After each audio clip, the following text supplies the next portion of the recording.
Channel वक्त की आवाज़ को सब्सक्राइब करें और बेल आइकॉन दबाएं।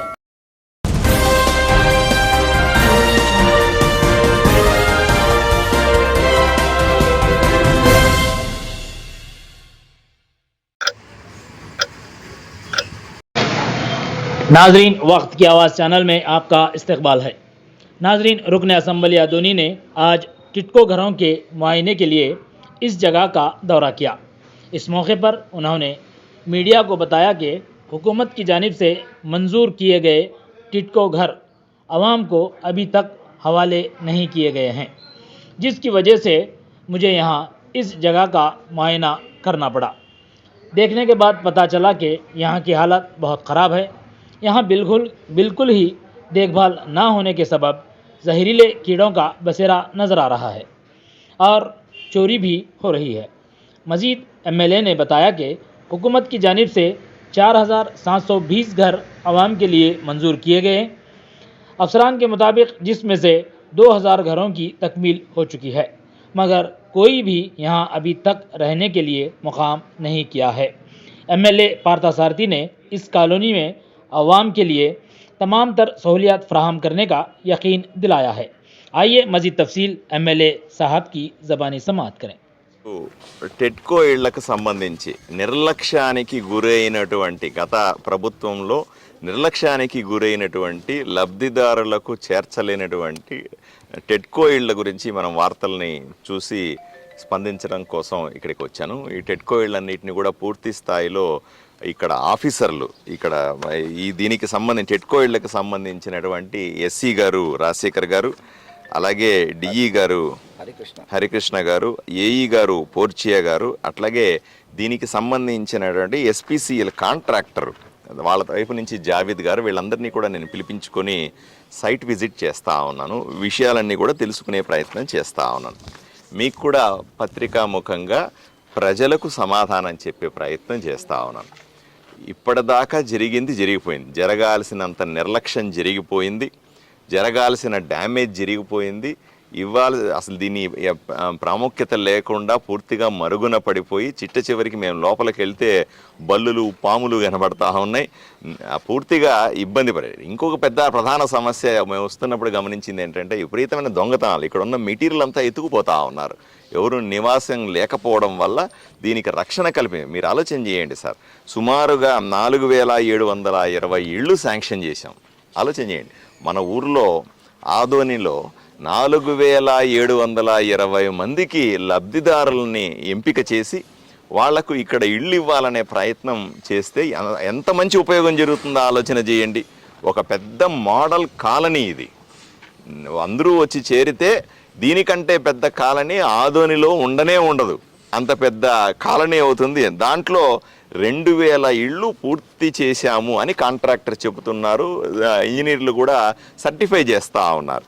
చేసి 2000 ఇళ్లలో 1500 మందికి ఇంతకుముందు ఇప్పటికే మనం హ్యాండ్ ఓవర్ చేశామంటున్నాం. మీకు కూడా తెలుసు, గత ప్రభుత్వంలో 2 సార్లు 3 సార్లు ఆర్భాటంగా దీని గృహప్రవేశాలు చేశామని హడావడని మంత్రులు వచ్చి నానా చేశారు. కానీ మీరు మీ కళ్ళతో చూడండి, పత్రికలు వాళ్ళు చూస్తూ ఉన్నారు, ప్రజలందరూ ఇక్కడికి వచ్చి చూస్తూ ఉన్నారు, కొంతమంది ఊర్లో ప్రముఖులు వచ్చి చూస్తూ ఉన్నారు.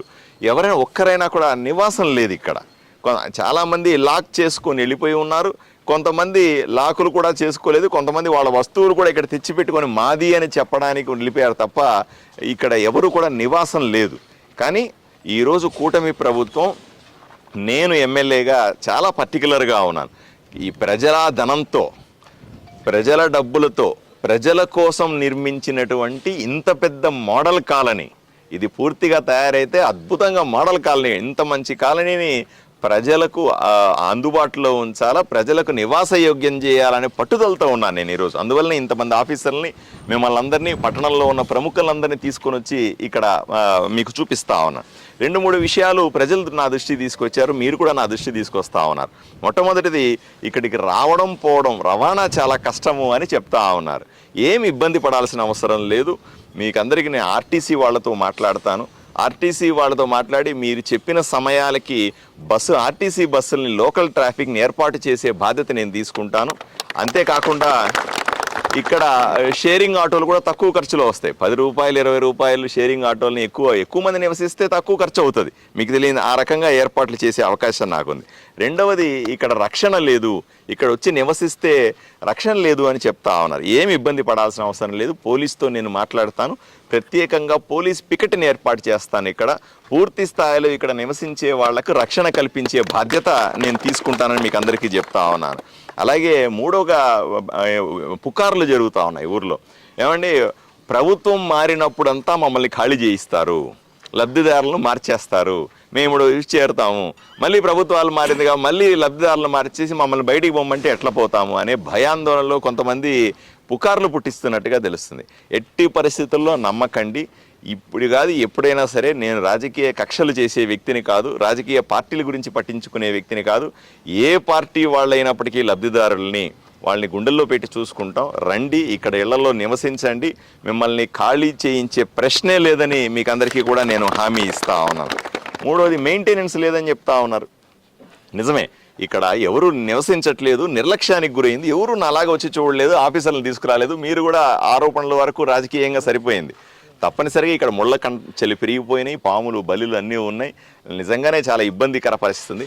మున్సిపాలిటీ వాళ్ళని పెట్టి మీరు ప్రజలు వచ్చి నివసించడం మొదలు పెట్టంగానే దీన్ని మామూలు మన కాలనీలు ఎలా అయితే రోజు శుభ్రం చేస్తూ ఉన్నామో అలా చేయిస్తాము, ఈ కంప చెట్లన్నీ తీయించేస్తాం, ఎక్కడ ఏమి ఇబ్బంది లేకుండా మెయింటెనెన్స్ని పర్ఫెక్ట్గా చేయించే బాధ్యత నేను తీసుకుంటానని మీకు అందరికీ నేను తెలియజేస్తా ఉన్నాను. ఏమి అంటే ఇక్కడ ఏమవుతుందంటే సార్, నా బాధ అంతా కూడా మీకు కూడా నేను మీ ద్వారా నేను ప్రజలకు చెప్పేది ఒకటే, 100 కోట్ల రూపాయలు సార్. ఇవన్నీ ఎవరి డబ్బులు సార్? ప్రజల డబ్బులు.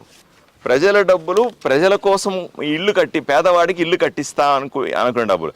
ఇవన్నీ పాడైపోతే మీరు వస్తున్నప్పుడు కూడా చూసి ఉంటారు, ఎప్పుడో ఇందిరమ్మ కాలనీ అని ముందు వేసి ఉంటే ఇప్పుడు మీరు వస్తామంటే పాడుపడిపోయినటువంటి ఇళ్లతో మనకు ఎంత బాధ అనిపిస్తుంది సార్? ఆలోచన చేయండి.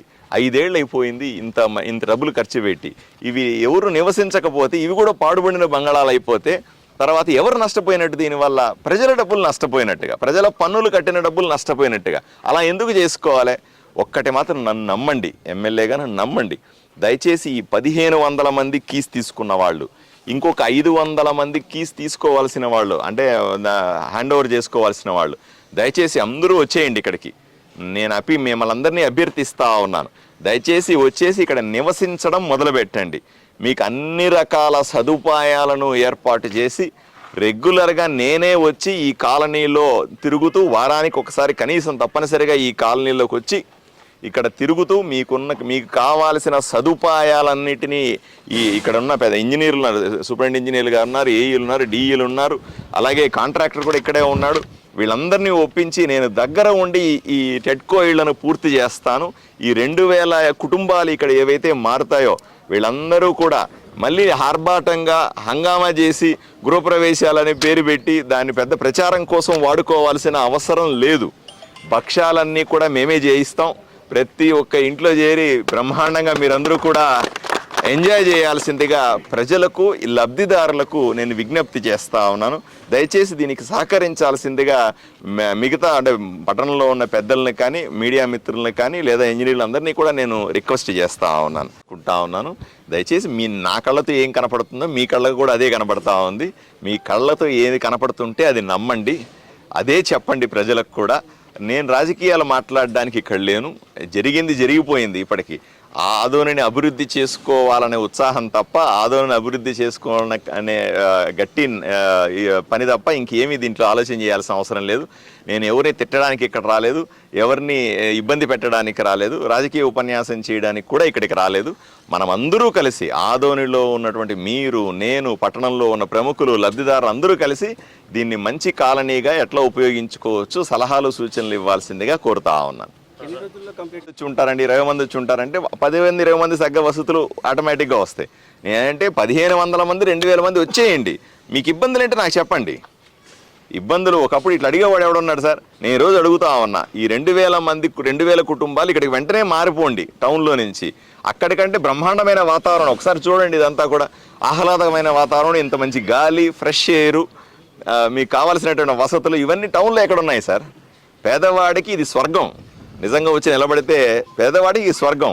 ఇప్పుడు ఊర్లో వచ్చి ప్రతి ఒక్కరి దగ్గరికి పోయి మీకేం కావాలో నేను చేసి పెడతాను అని చేయలేని పరిస్థితి. కానీ ఇక్కడ ప్రభుత్వమే తయారు చేసినటువంటి ఈ కాలనీలో అన్ని రకాల వసతులు మేము ఇస్తామని హామీ ఇస్తామని నిలబడతా ఉన్నాం కదా. ఇక్కడ వచ్చేసి పాములు చాలా పెద్ద పెద్ద